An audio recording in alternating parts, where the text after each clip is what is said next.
our next guest is poetry slammer Elif Duygu. Did I say it right? You did, Okay. yes. Okay, good.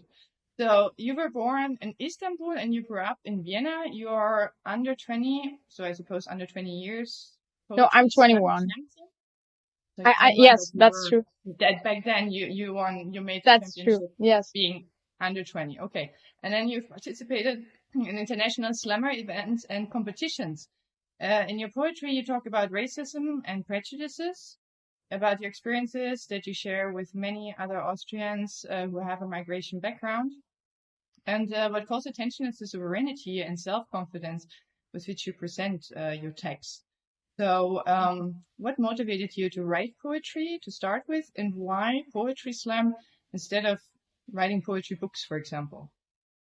I started writing poetry because I fell in love, and it was like really platonic and innocent, and I just wanted to get that emotion out of me and write it down. And writing it down is a great way of processing your emotions and feelings, but I then wanted to take it to the next level and just share it with people in front of a live audience. And yes.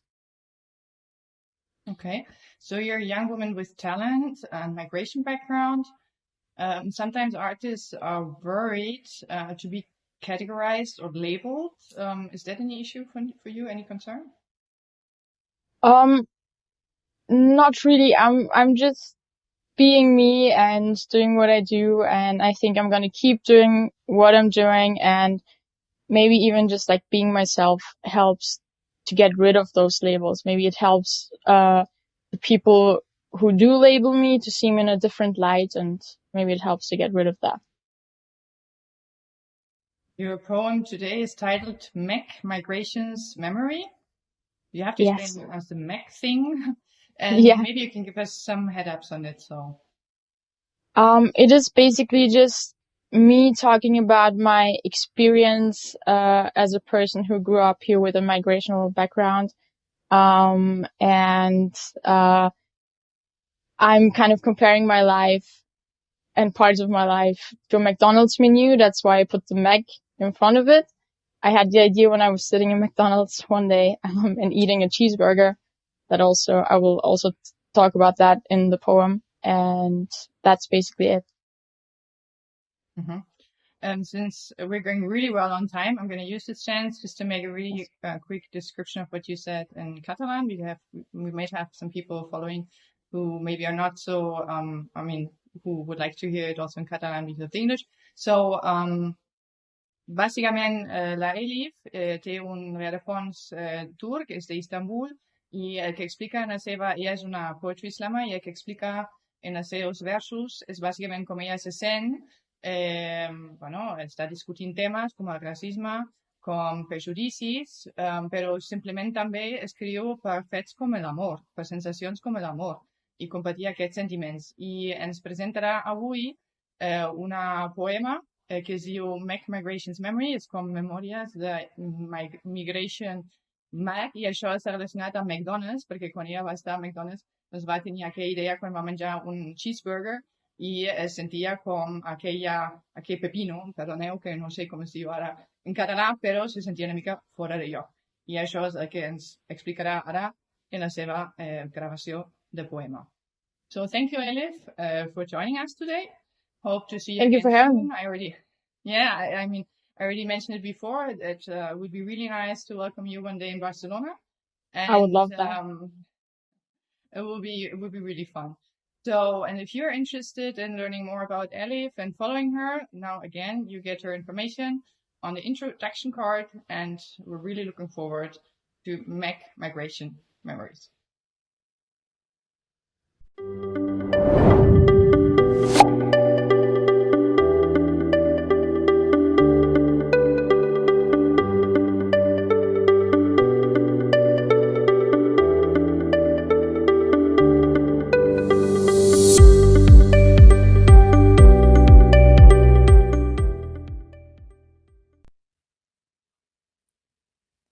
Liegt es nur an dir?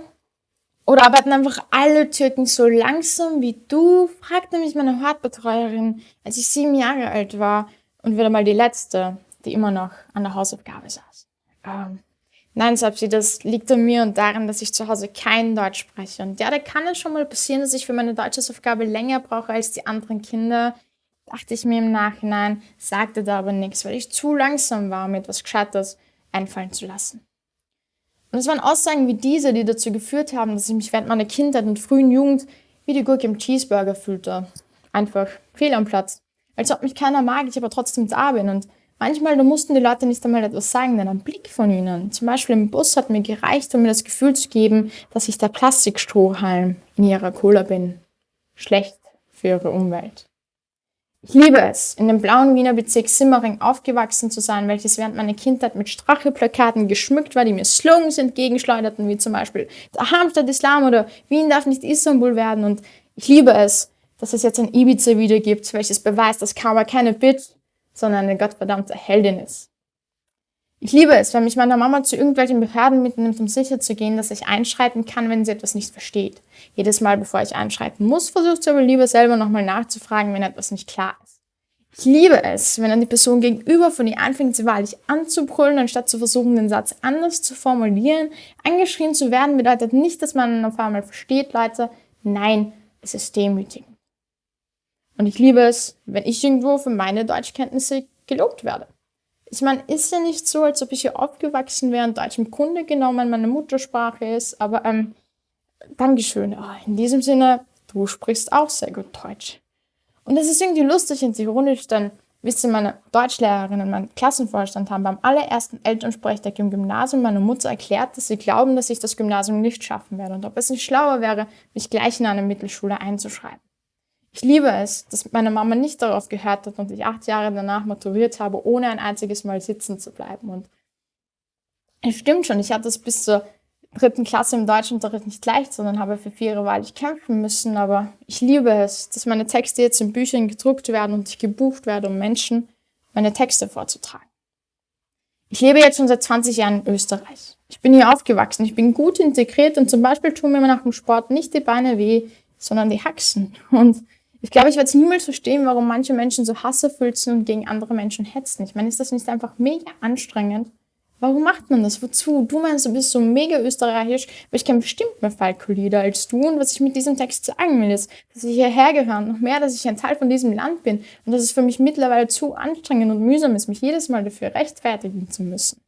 Das wollte ich nur mal loswerden, ja? Das wollte ich nur mal sagen. Und wenn jemand anderer Meinung ist, dann kann er mich mal gern haben. Im wortwörtlichen Sinne, versuche mal, mich gern zu haben, anstatt so hasserfüllt zu sein. Ich bin ein wirklich liebenswerter Mensch und vielleicht kommt so mal der Tag, ja, wo du sagst, hey, die Elif, die ist weder die Gurke mit meinem Cheeseburger, noch der Plastikstrohhalm mit meiner Cola, vielmehr dieses eine Stück Gitterpommes in meiner Portion normaler Pommes.